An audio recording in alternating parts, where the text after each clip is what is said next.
आज शिवजयंती, त्याबद्दल मी काही दोन शब्द सांगणार आहे. ते तुम्ही शांत चित्तेने ऐकावे अशी माझी नम्र विनंती. महाराज छत्रपती शिवाजी महाराज हे नाव ऐकल्यावर आपल्या अंगावर काटा येतो. धर्मवीर छत्रपती संभाजी महाराज हे नाव ऐकल्यावर आपलं रक्त सरसरतं. काय जादू आहे या नावात, काय दिलं आपल्याला या नावाने की ज्याचं नाव ऐकल्यावर आपलं रक्त सरसरतं, आपल्या अंगावर काटा येतो. आओ सगळ्यांना लढण्याची प्रेरणा मिळते. आओ महाराजांनी उगाच मावळ्यांना शिकवलं नाही, मातीसाठीच लढायचं आणि मातीसाठीच मरायचं. हा गुणधर्म महाराजांनी या मातीमध्ये पेरला.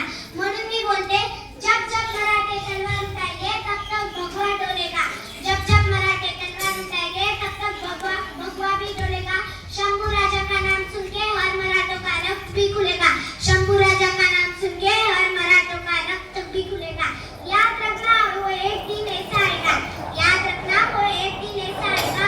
वो कब्र में पड़ा औरंगजेब भी हर महादेव कहेगा. वो कब्र में पड़ा औरंगजेब भी हर महादेव कहेगा. आओ आता सुद्धा त्यांना प्रश्न पडलाच असेल की या नावात काय चाललंय, काय या नावाने लिहिलं असेल. मला तुम्हाला एक प्रसंग सांगावासा वाटतोय. परकीय राज्यातून 12 वर्षाचा एक पोरगा आपल्या महाराष्ट्रामध्ये आला. तर तसंच चालत होता, त्याला वाटेत एक शेतकरी भेटला. त्याने शेतकऱ्याला विचारलं की तुमच्या राज्यात असं कोण आहे जे की लोक कल्याणकारी राजा आहे. ते म्हणाले आहे की एकच राजा आहे बरं का. ते म्हणाले नाव काय त्यांचं. ते म्हणाले शिवाजी राजा बरं का. ते म्हणाले एकदा मला राजाला बघायचंय, कसे दिसतात बरं राजे. तेव्हा ते शेतकरी म्हणाला, तू रायगडावर जा, ते तुला भेटतील. पहिल्या डोंगरापासून ते शेवटच्या डोंगरापर्यंत पायात काटे टोचत होते तरी ते पोरगं थांबलं नाही. का? कारण राजांना त्यांना एकदाच बघायचंच होतं. शेवटी पोहोचलं की रायगडाच्या पायथ्याशी. तिथं ते पोहोचलं तेव्हा त्याला राजांचे सेनापती भेटले. सेनापती म्हणाले, काय काम काढलंस रे इकडं. ते म्हणाले, अहो राजांना भेटायचं होतं. ते म्हणाले, काय काम करतोस रे तू. ते म्हणाले, अहो उत्तम कविता लिहितो बघा. ते सेनापती म्हणाले, राजांवर एखादी कविता लिहिलीच असेल की.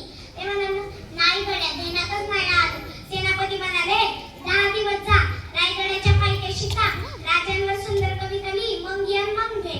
अहो जशी सेनापतीची चहापेक्षा किती गरम, कोणती गोष्ट पाहिल्याशिवाय राहतच नाही. ते 12 वर्षाचं पोरगं गेलं, 10 दिवस रायगडाच्या पायथ्याशी थांबलं, राजांवर उत्तम कविता लिहिली आणि आनंद म्हणालं. राजा म्हणाले, ऐको बरं कविता. ते म्हणालं, इंद्रजी मी जंग पर बाण वसु रंग पर राम रस रंग पर रघुकुल राजे पौन मारी राव पर शंकुरती गाव पर भूषण वितृंड पर जैसे मुगराजे पृथ्वी आत्मावली रैते तसावली गडकोट नावली शिवशंकर